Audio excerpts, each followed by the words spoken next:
Hi there, in this video we are going to get the model here to interact with a type, kind of weaving in, front, back. It's super popular at the moment. Let's look how to do it in Photoshop now. Now a little note, before we get started, this builds on the previous video. If you're jumping straight to this video, I'm going to show you what we've done. Basically what we did was, we took the model, we used the quick selection tool, which is this one here, to make a selection around the model. Then we copied and pasted onto its own layer, all by itself. Okay, you can see here on its own layer. Then we put some type in between the top layer and the bottom layer. And that's where we get started in this tutorial. Now we want to do this and get it to kind of weave in and out.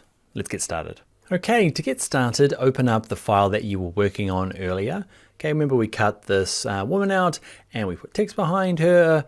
If you didn't do it, okay, and you're just jumping straight to this video, you can open up the exercise file.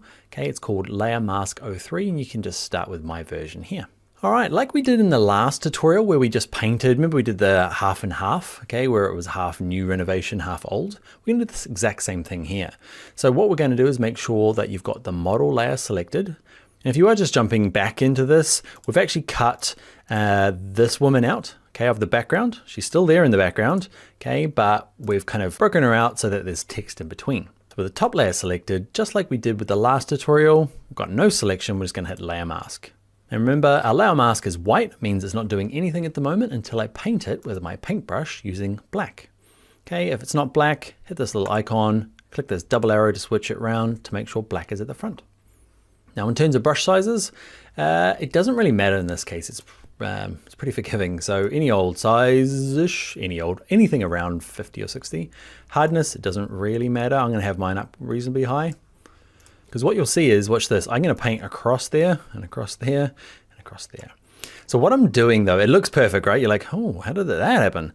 It's because once we turn the bottom layer off, you'll see, and the text layer, basically I just cut a big hole in the leg. I didn't really care where the edges was because the text is there and then the background fills in that last little gap. It's a neat trick. Now you just gotta decide what you want in there. So make sure you're on the right layer.